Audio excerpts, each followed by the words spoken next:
What's up, guys? New Age Trucker here. Want to do a video and talk a little bit about how I got started in trucking.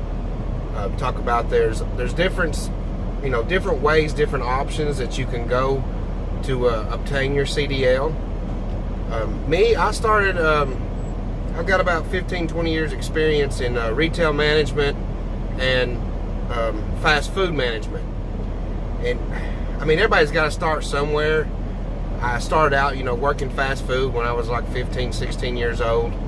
When I turned 18 and could be a manager, it's like every place I worked at fast food, I'd go in there just, I didn't want that responsibility. I just want to be a worker. And next thing I know, after I've been there for a little bit, hey, we want you to manage.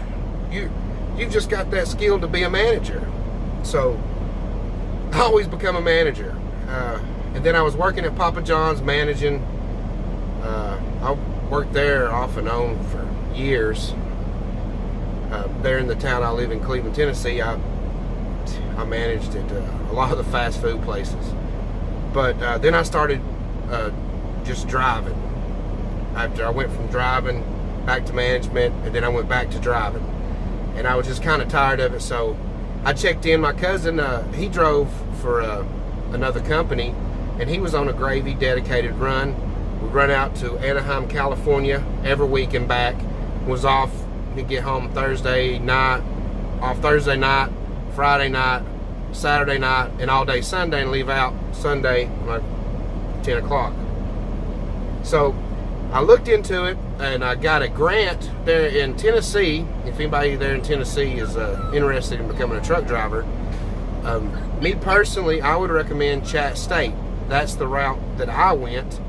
I'm sure it would be the same way in most other states, that a community college that has a truck driving program, you might would want to check into it, but that's usually the best route. Now you've got these mega carriers that will put you in school and tell you, oh, well, we'll sign a contract and we'll pay for it, or, well, we'll put you in this school and we'll take it out of your check each week, but you've got to stay with us for a allotted amount of time. And most of those schools, they'll try to get you in with the ones. I'm just going to use the one from where I'm from in Tennessee, that's close to Cleveland, would be Chattanooga. Miller Mont will give you. This was about 2 years ago when I got mine, so prices might have increased. They might be the same. They'll tell you, well, you can get your training done in 3 weeks, and then you can be out there on the road making money. But it's $4,000 at that time. And I was like, I don't know about that. And then I called another one. I don't think it was Road Pro or something, maybe that to that effect. It's one that some of the major carriers move.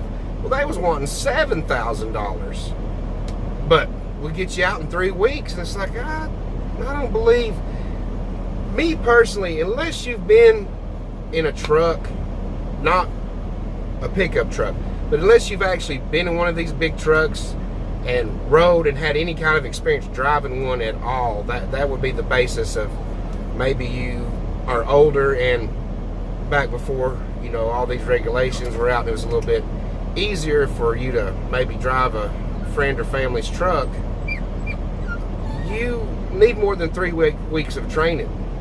Even the school I went to at Chat State, like I said, I got 2 grants through the state of Tennessee that paid for all of it, but I think like $500. And there in Tennessee, to obtain a CDL permit, it's only $15-20 to go get your permit, and it's good for 6 months. Well, so I went with the Chat State option,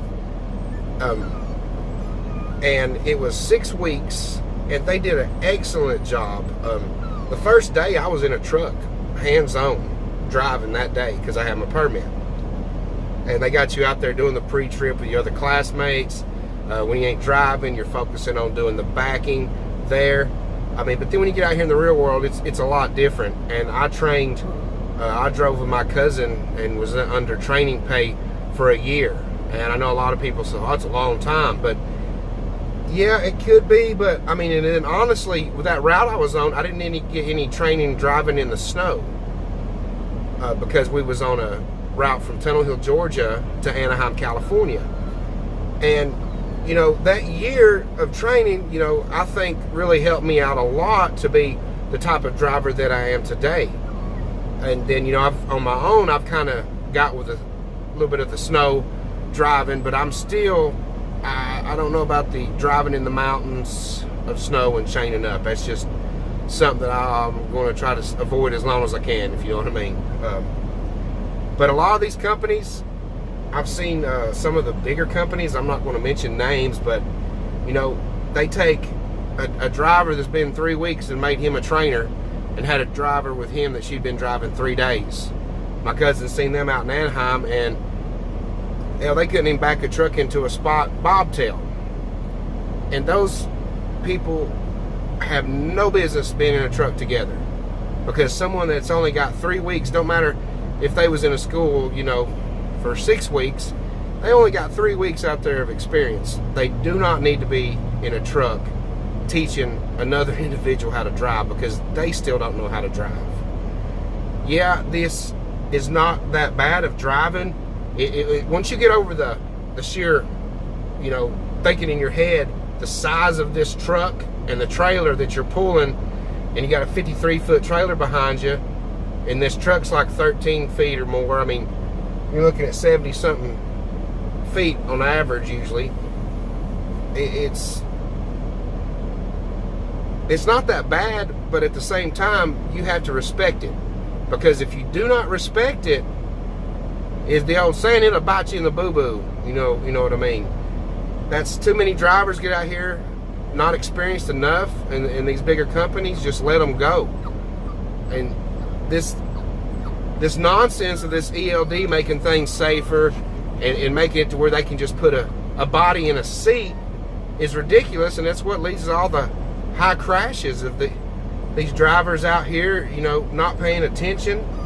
And I'm probably going to make some more of which I'm not sure many of them watch me, but the guys that do the YouTube videos, when I first started doing them, you know, there's a couple times that I did a video when I was driving, and I should not have done that.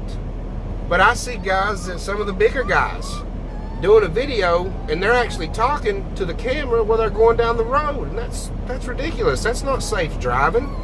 That's really distracted driving. Now I can see making a video if you've got your camera mounted up and you're shooting it going down the road and you're talking in the background, but not when you've got it faced to you like I have right now and talking and going down the road. That is unsafe. And like I said, yeah, when I first started, I did maybe 1 or 2, and then, you know, my dad brought it to my attention, and I thought about it, and common sense was like, what the heck was I doing? So, you know, that's something you won't see me doing, is making a video while I'm going down the road talking to the camera. That's because, I mean, it's like this. If you have a wreck and it wasn't even your fault, someone slammed into you, they check your phone, find any of that out, guess who's going to jail? Got it? You are.